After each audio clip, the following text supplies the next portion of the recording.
StiltzkinKupo84 with Cat and Fam Gamer TV. I went ahead and did some grinding off camera. I had some time with the baby on my lap. She actually slept, which is pretty cool. She normally screams. But Mom was out, so we couldn't get any voice on it. So I just decided not to record, you know. I went ahead and I don't know if you guys can hear it, but my 4-month-old just farted like a man over here. Grown man. Okay, so the first person to learn all the abilities was Aiko.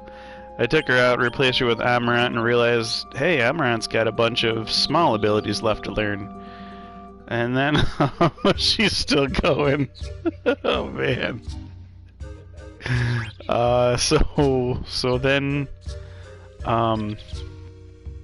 obviously after that Garnet went out, and so now I'm leveling Vivi and Amarant to 51 because that's where Steiner and Freya left off. I'm kind of leveling people out in the party. I will have I left Aiko and Garnet at like 42, 43-ish, and Quina, I realized that she wasn't doing good damage with the frog drop still, and I'm like, what the heck, why not? So I remembered part of the equation, and I'm happy I didn't have to look this up.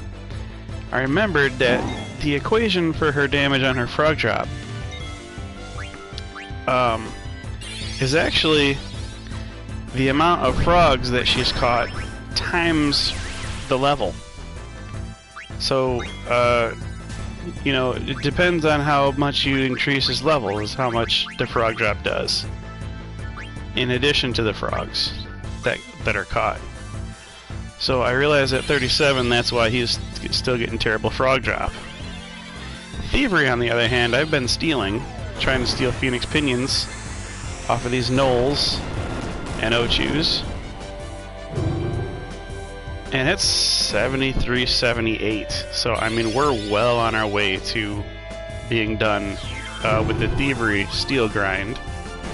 Frog drop, though, is 2368, so we definitely have a ways to go. Now, I did clear out 2 out of the 3 of the wetlands recently. So we have the Mist Continent wetland that has, you know, not been raided recently.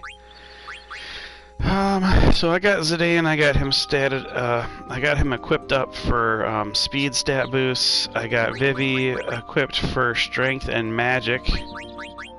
I've got Amarant pretty much for speed and spirit. I guess I think I'm gonna switch. Oh, Lapis. Oh, accuracy up was learned. Okay, so that must have been recently. And I'm going to go ahead and give him an add-on that gives a lot of strength. And I think Power Belt. Let's see what Black Belt is, strength 2 and spirit 2. We don't really want that. We want all strength. So we're gonna go with Power Belt.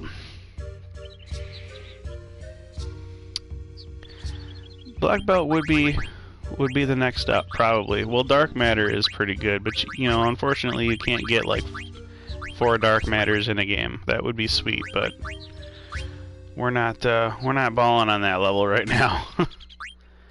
So let's see, what would Black Belt would give us 1 more spirit and 1 less strength. And I don't think, well, no, it would give us 2 more spirit and 1 less strength. You know, that might be the better one. I mean, that's plus 4 overall stats instead of plus 3.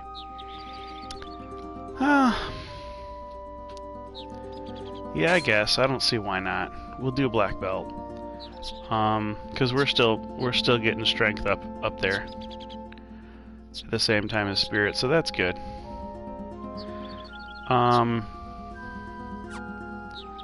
So yeah, basically right now it's just level grinding. That's all we're doing. So I got to get Vivi up 1 more level, and I'm gonna get Amaranth up 3 more levels. Then I'll drop them off, because what that does is I usually like to pair Vivi and Steiner, so that'll put them at an even level with each other, and then that'll put Freya and Amaranth at an even level with each other, which I usually like to play those two together. So, of course, Queena can get just as big and hairy and leveled up as possible to get that frog drop up there. And Zidane will anyway, just because you can't take him out of the party. So, not worried about those two. So it's looking like as long as I can get Vivi on par with Steiner and Amra on par with Freya, then I'll be good, because Aiko and Garnet are already pretty much close together. There's going to be a scenario coming up where you want all 4 magic users in one scenario, and then you want all of your physical users in one scenario. And, well, it's going to be impossible to match Zidane's level with anybody else's at this point. Unless, you know, we really grind hard on Grand Dragons and exploit level up exclusively on, you know, some characters and not on Zidane. I'm not trying to do all that. But the least I feel I can do is I can give a level 51 party going into the magic portion of that scenario, which is the part B. It would be the second portion of a scenario where your team splits. And that's pretty much the prelude to the end of Disc 3. Like, that's the last huge scenario between us and the Highwind. Or, not Highwind, I haven't been playing Final Fantasy VII too much. The Invincible, I believe.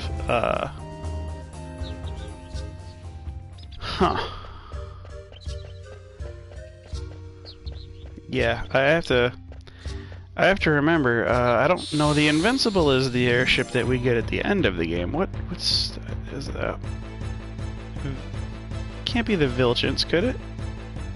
I have to get back to you on which airship we're about to get, but we're definitely about to get one.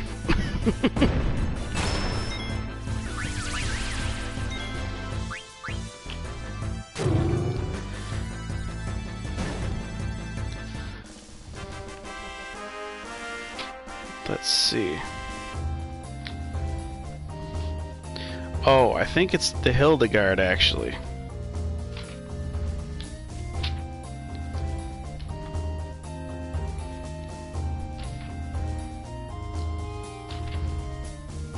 It's the Hildegard 3, that's what it is. Oh well. So we'll be flying the Hildegard 3. And then something else will happen, and then we'll start flying in an airship called the Invincible, which we've already seen. It's the one with the burning red eye in the belly on the underside and wrecks things like nobody's business. It's crazy. Now, another thing that I could be doing if I wanted to power a game real hard, I could be Chocobo Hot and Colding all the way to get the Lordly robes, or Lord's robes, and that's, you know, what some power gamers will tell you to do at this point in the game, at the earliest point possible.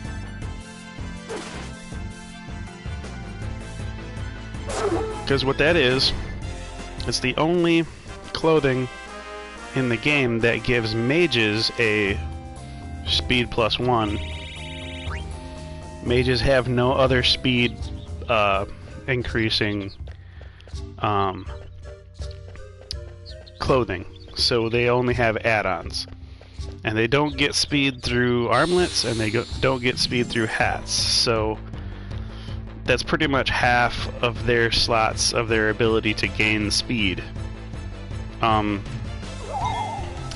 really not into hot and colding that much. Like, I understand there's a mechanical advantage, but if I do that, I'm pretty much racking up a whole bunch of bonus episodes already. If I do that, it'll be after some story has passed, for sure.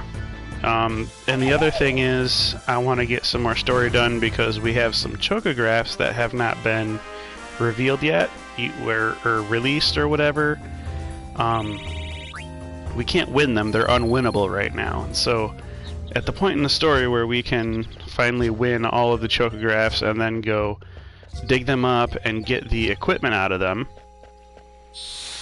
that's when I think I'll be trying to get the Lord's Robes, because I would hate to do all the grinding to get Lord's Robes and then, oh, well, we still have to play more Chocobo Hot and Cold because we don't have all the chocographs. So I want to definitely make sure that by the time I'm done grinding Lord's Robes, I don't have to grind them again for the rest of the game. I pretty much want that to be the end of my Chocobo Hot and Cold. And I think my daughter just agreed with me. She squealed quite loud. I don't know if that picked up on the receiver, but she knows that I'm the game master, and that pretty much, I said the correct thing. And that's the story I'm sticking with.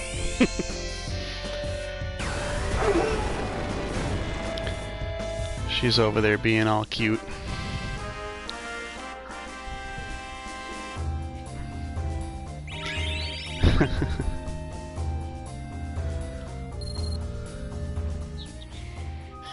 Only when it's bedtime. So, still grinding in this area because I want to get my sapphires up. I'm doing sapphires before Paradots for just basically the reason that this is going into a dungeon of sorts. It's like, you know, it's a grouping of cells.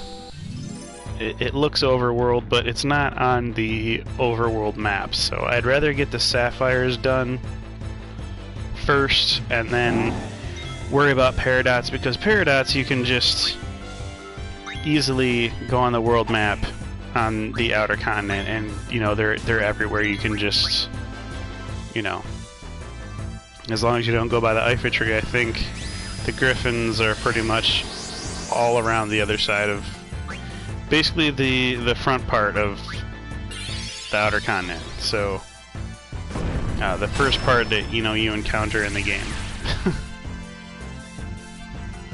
So I'm much rather get my sapphires up first, and then I won't feel like I have to visit any certain area.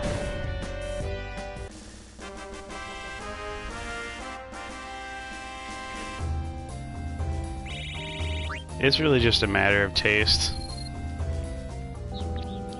Doesn't provide any real game benefit, except, you know, right now I have to run out there and save on the world map. Whereas later, I won't have to run out anywhere. I'll already be out, and I'll already be able to save on the world map right where I'm standing.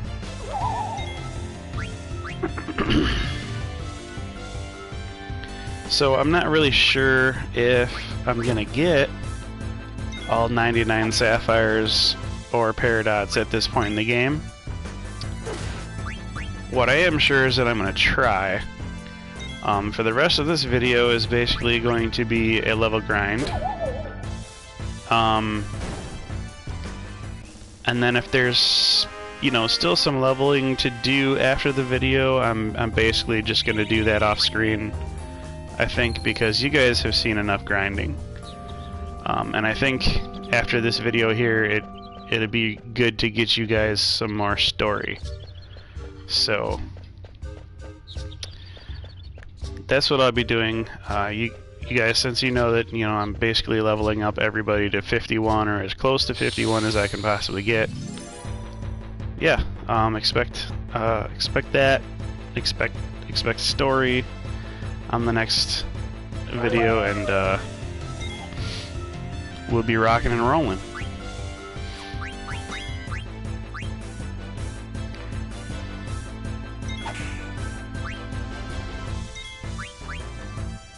So, Amarant, as much as I hate Amarant as a character, he's one of my more useful people mechanically.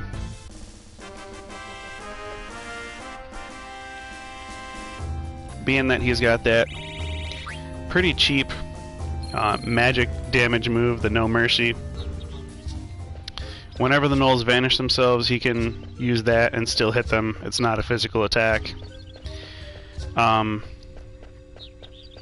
So he's got that, he's got the chakra, it heals HP and MP to a single target, and then of course when he hits his trance, it turns into an AoE.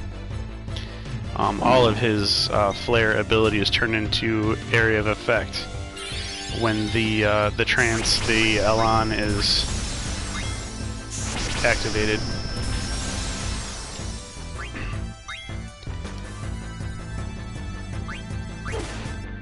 At least I think they do. I know Revive does, and Chakra does, so... Yeah, I mean... Revive is another good thing to have on a character. It's just really handy to have that stuff on a character that already is built for great physical damage. And I'll never turn that down. So... When I put my mages in a party, I pretty much will put Steiner with Vivi, even though he's not technically a mage. He's physical as long as Vivi is not there, but he gets the magic sword abilities, so I'm calling him a sword mage. And Queena's always good to have around. Variable damage on the physical, but you know, sometimes you roll the dice and you get lucky. And most of Queena's magic is not damaging magic anyway. It's mostly Mighty Guard, White Wind, so it's stuff that'll heal you. It's support magic for the most part.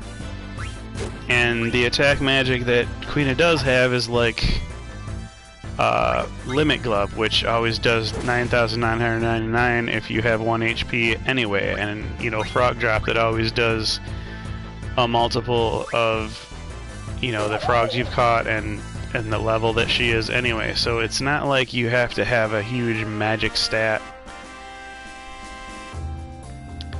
And it's not like any of her spells are Fira, Firaga, or anything like that that can be reflected.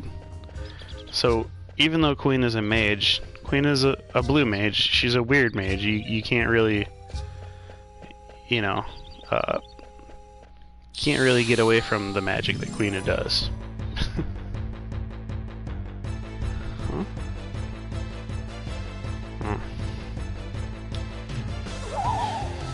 So yeah, my physical team is Queena, Freya, Amarant, Zidane. And pretty much that's my favorite team. That's my frontliners in any situation. That's the team I would most like to bring. And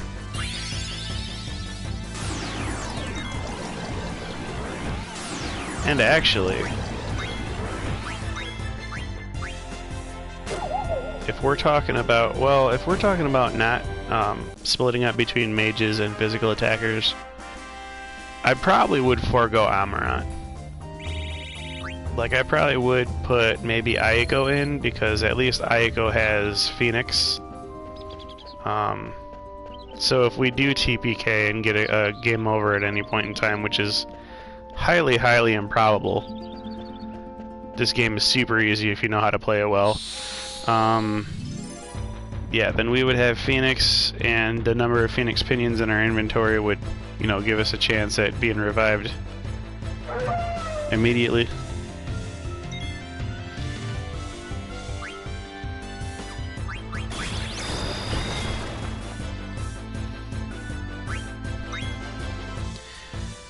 So I'd probably put Aiko in, take Amarant out, and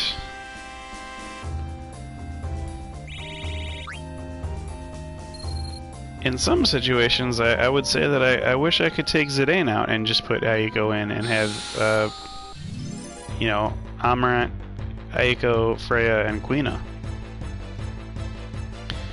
I mean, not possible, really, but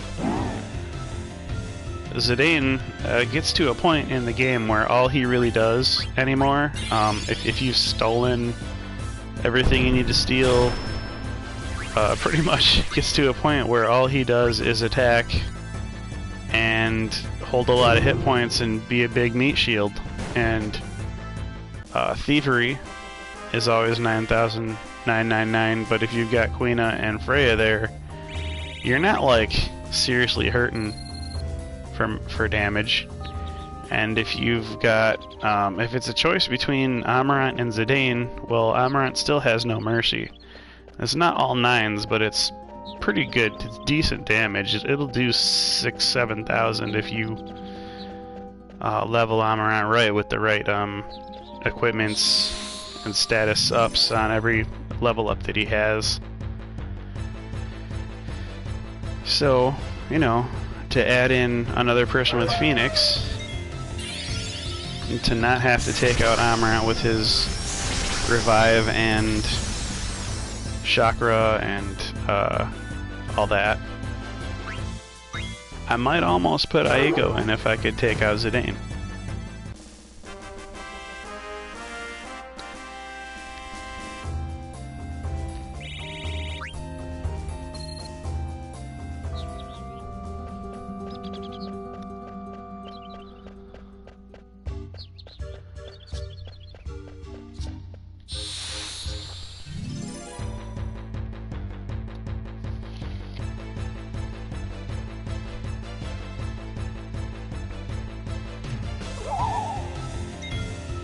Another thing I keep forgetting to do,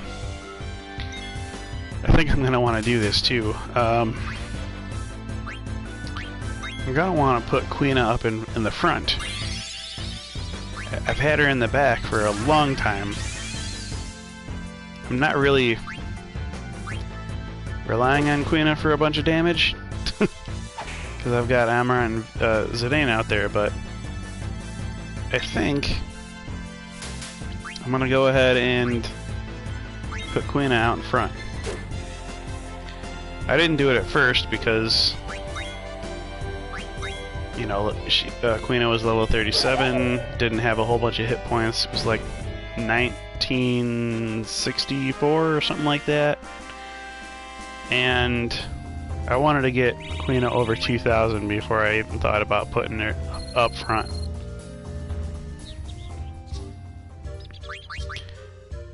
But we're good. We got a 23 max now. So we're good. We got Quina working overtime. That'll help our physical output here, especially as we prepare to get rid of Vivi and then Amarant to get our two ladies back in the group and level them up.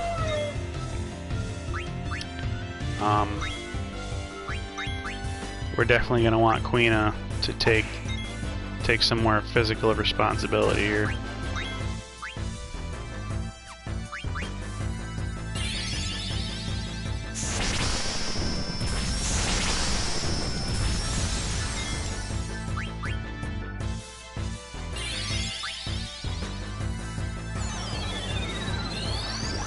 Oh, vanish.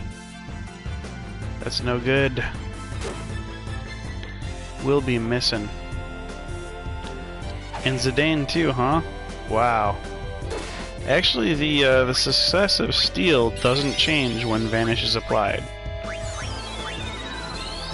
I don't know if that's, you know, obvious or apparent in any way. If you're wondering, no, Vanish doesn't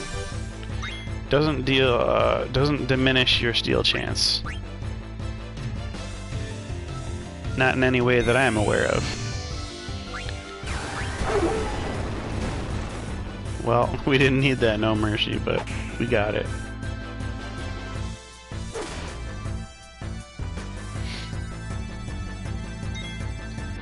What I do need is a Phoenix Pinion.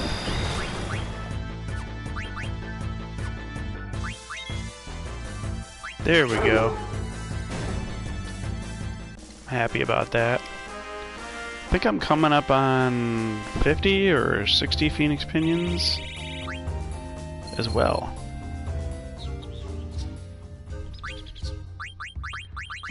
Yeah, okay, I just crested 50 Phoenix Pinions, so we're at 51% now for that Phoenix summon to come save our butts when we game over.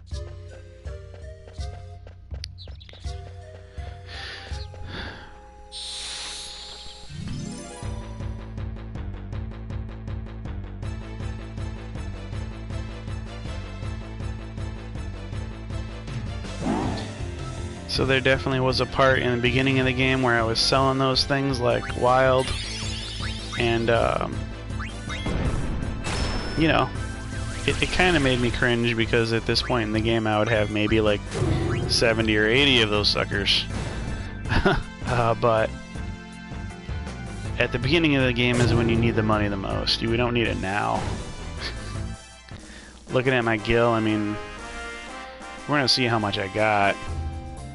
It's just sickening now.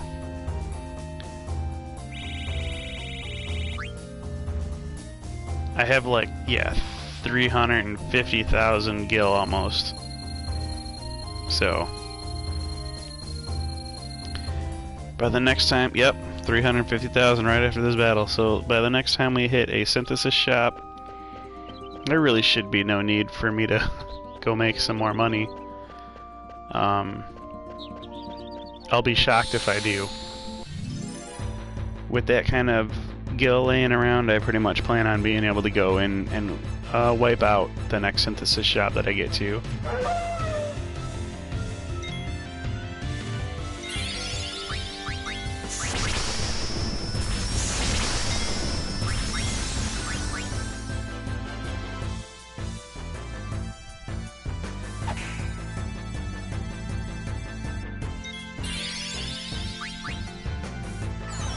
So I think if I was playing a low-level game, I could probably expect to be about, I would say level 30 at this point. Like, that just seems to be the average level that most of the people are learning their AP, their abilities by. So, I mean, if I'm AP grinding still doing a low level, but still want to learn all the AP and all my stuff, I think level 30 is about where I should be at. For a good lean, clean game with everybody learning their abilities. And if I, you know, obviously if I wanted to go super low level, if I wanted to do something like the Excalibur 2 perfect game run, I'd probably have to be about level 3 or 5 or 7 with some of these people.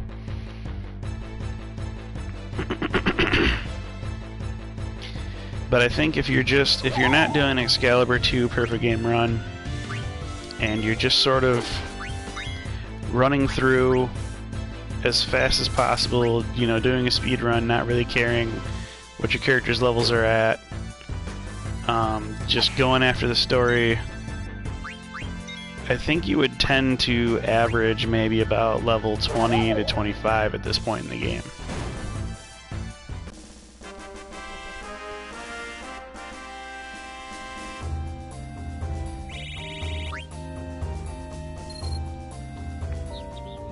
So at 51, I feel pretty good. I feel pretty beefed up. I don't feel threatened by anything anymore at this point in the game. The reason I want to be this high, maybe not with everyone, but at least with Zidane and Quina, is that I'm going to do a challenge that's going to require only Zidane and Quina. So I want to get them as high as possible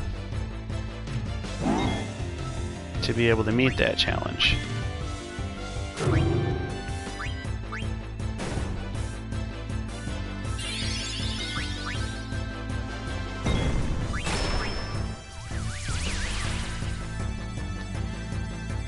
Basically, the challenge is that we're going to go through the story all the way up through Ibsen's castle. We're going to beat that boss, Taharka, and then when the game splits us up into 4 parties of 2, then they'll leave us with Zidane and Quina, and we'll be expected to go to the Earth Shrine. Now, a little-known challenge run is that when you get to that part of the game, in order to handicap yourself, go ahead and just do all of the endgame content right there. Like, that's when you go ahead and get your 99th frog from the Aku's Marsh, that you can get the fight with Quan, or is it Quail? It's Quail, I think. You get to fight Quail. That's a notoriously hard boss battle. You do that with only Zidane and Quina, and then you do all your Chocobo Hot and Cold and get the Lord's Robe, and then you go ahead and you do the Air Garden as well. Get all the Chocographs, and then you can fight Ozma with just Zidane and Quina. Now, some people have been kicked around by Ozma. I totally believe it. I totally believe that you've had your teeth kicked in by Ozma. Even when you have everything all set up, all your ducks in a row, all the right loadout, you still can hit some really bad luck and get some crappy RNG and still get your teeth kicked in by Ozma. It just is sort of like one of the roll of the dice type of battles that are in the game. But with that being said, it's also perfectly possible to beat Ozma with just Zidane and Quina. And for those of you who don't believe, I will show you. I've seen it done. So that's going to be fun. That's going to be my first time trying anything like that. I'm really that's the one thing that really excites me most about this playthrough, is being able to get to that part of the game. So, I definitely want to put a whole bunch of levels on Zidane and Quina. I guess I don't necessarily have to have them both at level 99, but it'll be helpful.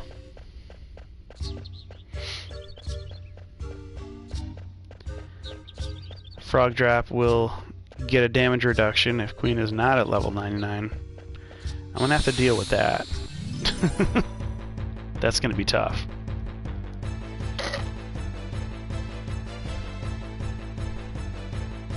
Oh.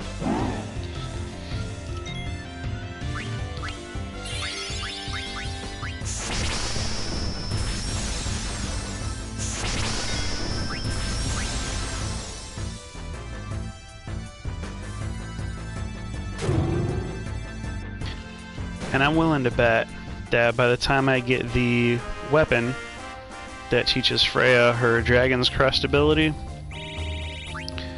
I'm willing to bet we will have already killed enough Grand Dragons to be at 4 9s with that ability as well. I don't think we'll have to do any additional grinding on dragons after she equips that spear. Pretty sure the whole time she's learning that ability, from 1 AP all the way to, Master, she'll probably be doing 9,999 damage with that. that ability.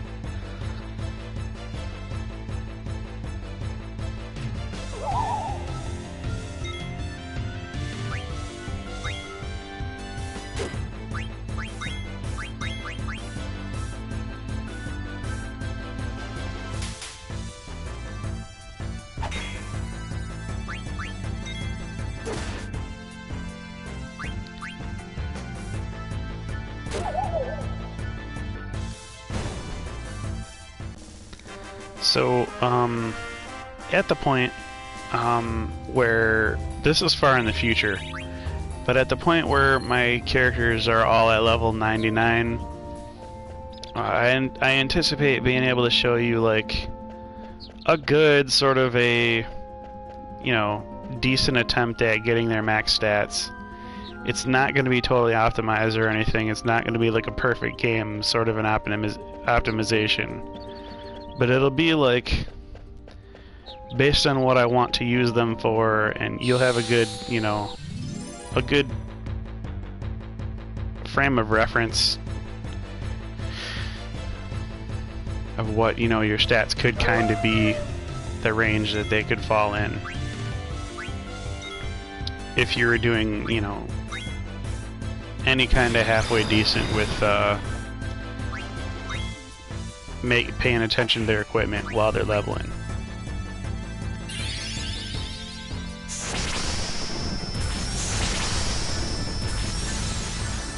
And again, a lot of that will fix itself when you just decide that you're going to do basically a speedrun low-level campaign all the way until you get Aiko and Amarant. If you can keep your levels way down in the 20s until that part of the game, then, you know, without having to do Excalibur 2 perfect game type stuff, you can still have like 80 or something like 70 something levels ahead of you, at least. And that's plenty of time to be able to give some good stat increases to your peeps.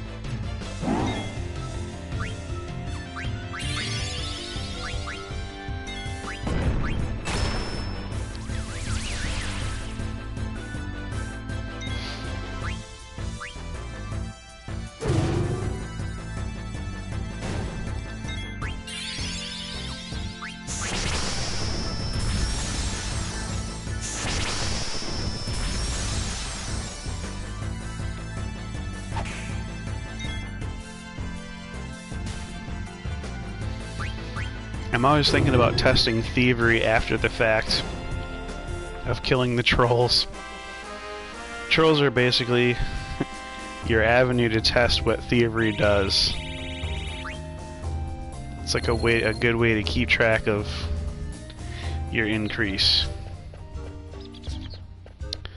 But I'm just so ready to be able to stop stealing for the rest of the game, so I'm stealing so hard that I'm not even able to test my thievery. Of course I'm stealing for Phoenix Pinions from this guy.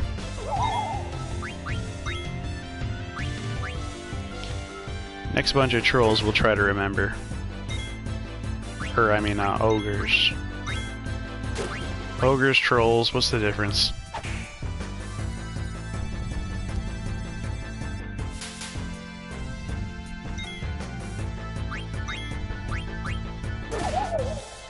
I guess in D&D there's the fact that trolls are regenerative except for fire and poison. Or is it fire and it's fire and acid. My bad. But yeah, in Final Fantasy they're both just green, big, ugly. Doesn't really make a difference. They're both strong and stupid.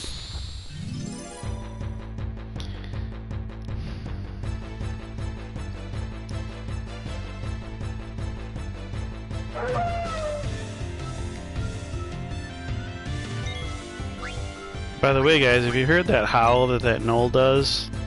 That's what my daughter did today.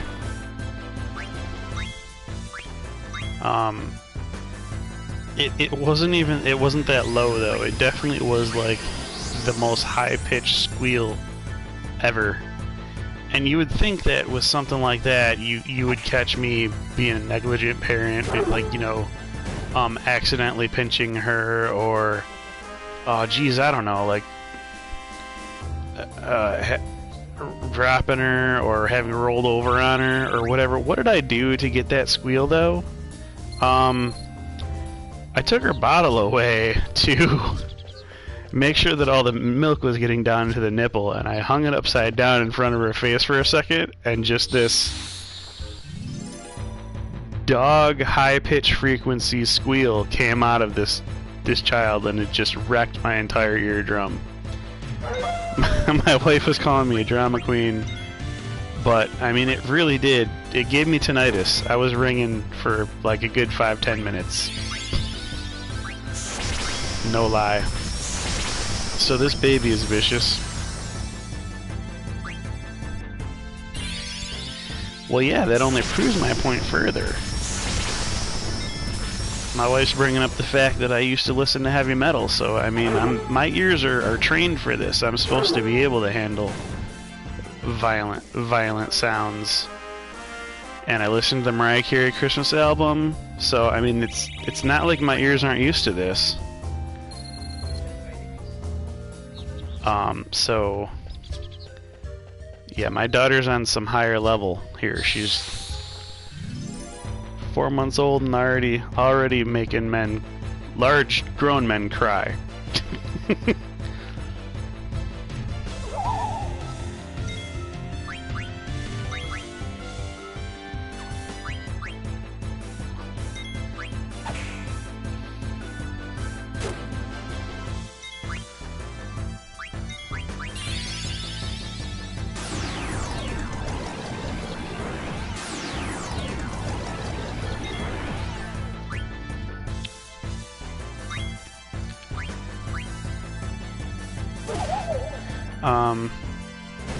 My wife, the channel help desk is saying that if Taco Bell wants to sponsor us, we're okay with that. So, I mean, but I would like to expand that. I mean, if there's pretty much any fast food joint that wants to sponsor us, we're okay with that. Like, we will. I have looked at my wife and said, why don't we become food critics? Like, you know, we go places, we eat places, and we have opinions, and so if anybody wants to be a sponsor of us, we will talk about your food. We'll give an honest opinion, and hopefully for you guys, it's a good opinion. I don't intend to lie.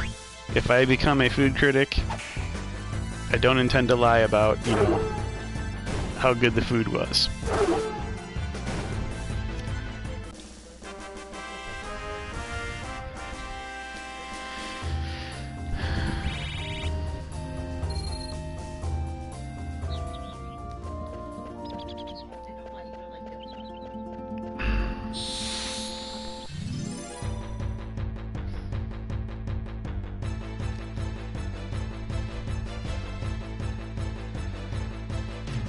Well, there was actually some stuff at Del Taco that I liked for a minute there.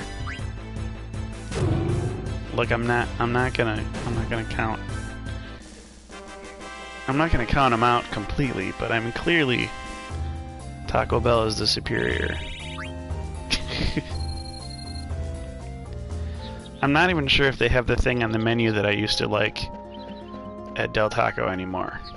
But there was like a thing, and I like the fact that I could get fries.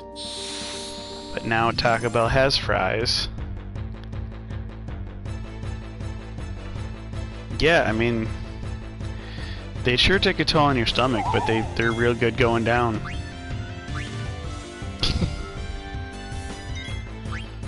Yeah, those are probably the best spicy fries I've ever had in my life. But Taco Bell's not paying us to talk about them right now. we just happen to be eating it and sipping on some Skittles freezes.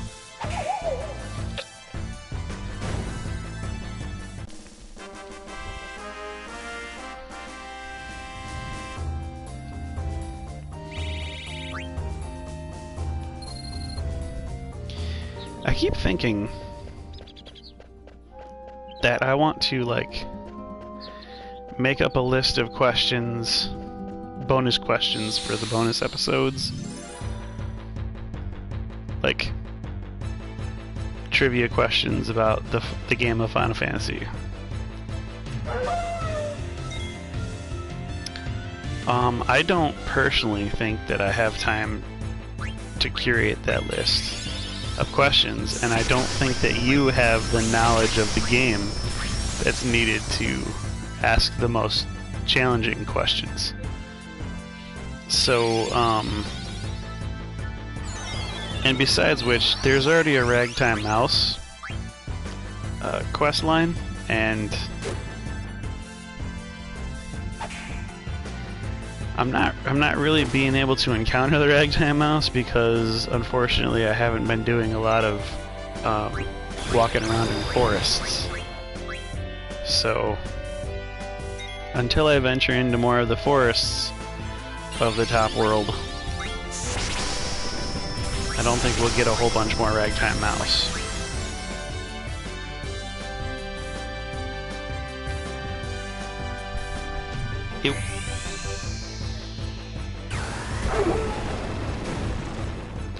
It would be cool, though, I think, to do a whole video of just Ragtime Mouse, like just walking in the forest endlessly. But I feel like that would have to be multiple takes, and then we'd have to get good at being able to cut them together, and of course, we'd have to have a computer system to do that, because I don't think the PS4 natively does that. So, I mean, to have just a one episode of Ragtime Mouse all together is a little bit beyond our means right now.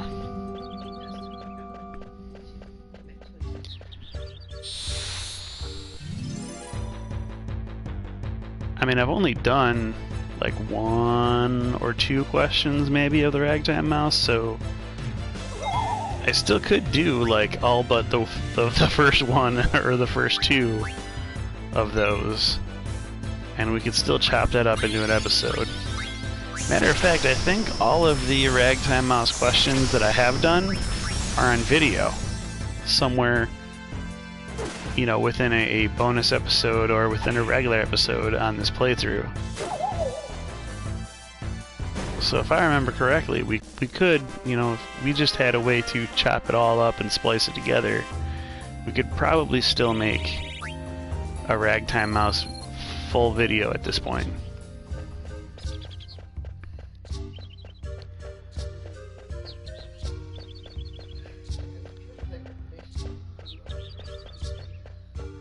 Yeah, if you guys have recommendations on video editors that you use that you would like us to use or try, that would be great, because we need those. We're not in the whole world of editing on the computer yet, so we're looking to get into it, though. Okay, so let's do a thievery here just to check the damage output. I'm sure Amran's gonna ice this guy. Then we'll have Zidane knock off the other guy. See what this does here.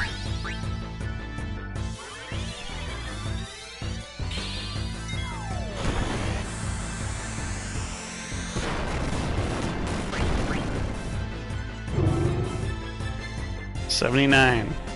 56. Okay.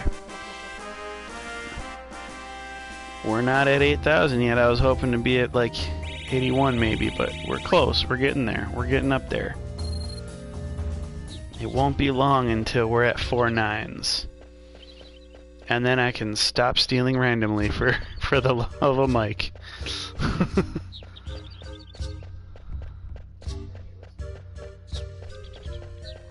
Yes, Black Friday was crazy. We ended up getting 6 games. We got 3 for the PS4 that I'm playing on now. So you may be able to look forward to playthroughs of Baldur's Gate 1 and 2 pretty soon. We got that whole set. We also got Soul Calibur 6, so I'll probably be doing a bunch of streaming on Twitch with Soul Calibur 6 because that's more of a sort of a Twitch-friendly game. I don't necessarily need to have all of those fights cataloged forever, but I'll cut my teeth on Twitch with some Soul Calibur. And the other one I got was, oh right, the Final Fantasy Dissidia NT, which was used. We all those titles we got for under $30. I think we got one of them for 17, one of them for 29 or 27, and we got like the other one for $14.99. So all really good buys. And then we got, don't tell my daughter. Don't tell my daughter, but we got some Switch games. She doesn't know she's getting a Switch yet. Anyhow, we got Civilization on the Switch for $15. Another great buy. And then we got some things that we just had to sucker up and pay full price. We got Mario Kart. I was not going to end the Christmas season without Mario Kart. And Luigi's Mansion is the one game that she's been talking about forever. So we had to get that because that's, you know, multiple times she has talked about that game. So we picked that one up for her, and there were some games that we wanted. We wanted Mario Party, obviously. Too much money, couldn't find it, couldn't afford it. We wanted Smash Brothers, same thing. We just ran out of room, and then we wanted Marvel Ultimate Alliance 3, and I would have loved that, but going on a budget. I also would have loved to have picked up Breath of the Wild. That was going for $29.99. That was half price. I'm sure after the Black Friday weekend it'll be back up to $60 again, and I'll be bawling my eyes out because we were not fast enough to get it in the morning. And I was looking at it the night before. I was looking right at it. I was looking at $29.99, and I thought to myself, I better get that because it's not going to be there in the morning. And then I did something stupid. I thought, no, I'll wake up early. And I missed out on my chance to get a really good price on Breath of the Wild. And so now it could be a considerably longer time before I'm able to pay up the money to get that game. I'll probably get it used or something. Who knows?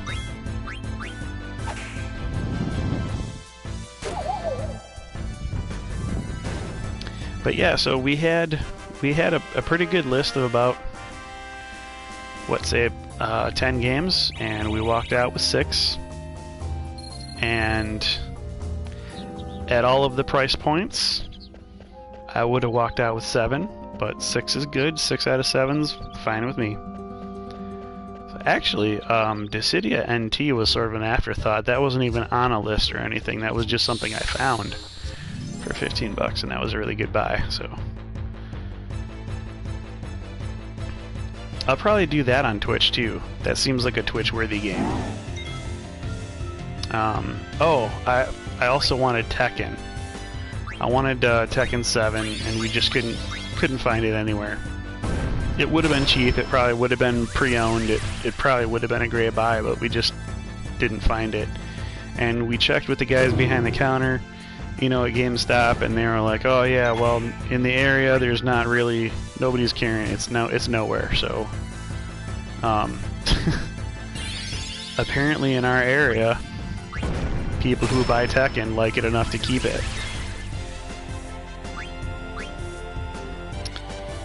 And I'll be one of those people one day. Rock on.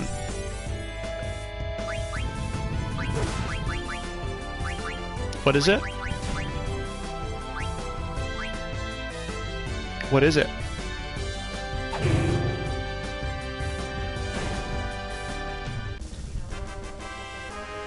$31. Ooh, 31? Oh. What's 30? What's 37? How much is the shipping on that?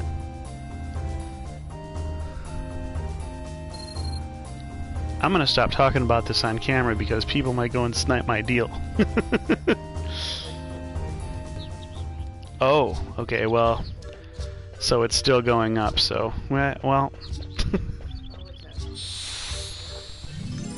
yeah. Yeah, Tekken 7 is the other one. Breath of the Wild and Tekken 7 were the ones that I didn't get that really stung. KK. Tekken. Yes.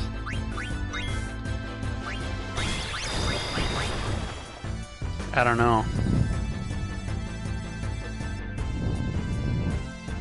$15.99 with 3 to. Ooh, yeah. We gotta get that.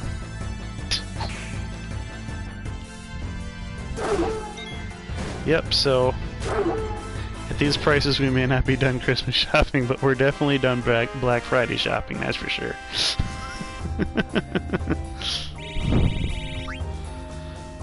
Oh well, I guess we've done a bit of talking, and I'm gonna go ahead and check on my numbers. I got 54 Phoenix Pinions, not bad. I got 72 Sapphire, so we've only got 20 something left. That's good. And then Paradots are pretty easy to come by, so those do go faster.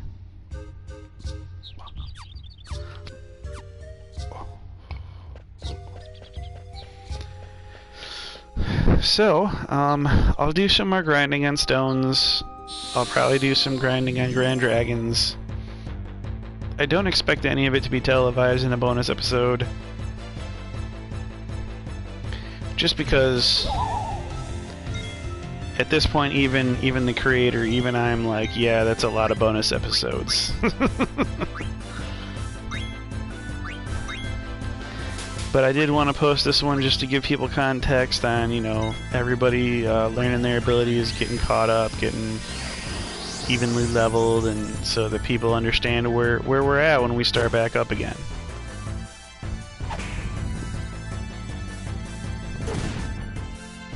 With the story. As it should be.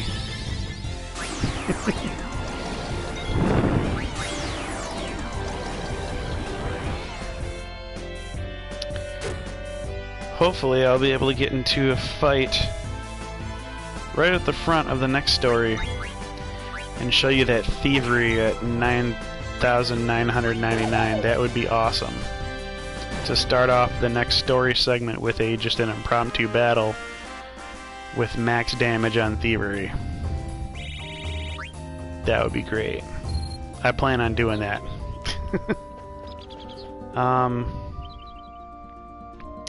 However, I'm gonna save here. Vivi and Amaran are next to go as soon as they both hit 51, so that they're not on level 50 and not susceptible to level 5 death.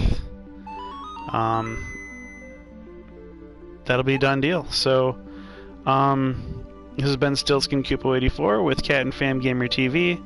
Thanks for hanging out with me and grinding one more time. And I hope to see you on the next segment for a story video. Please like and subscribe. My daughter loves all of the activity that she gets on her channel, and I'm helping her pump it while she is on grounding for the week. So hopefully next week she'll be off of grounding and we'll be back to playing some Minecraft or some Kingdom Hearts, or heck, who knows, maybe something else. But stay tuned, guys. I'll see you on the next video. Thanks.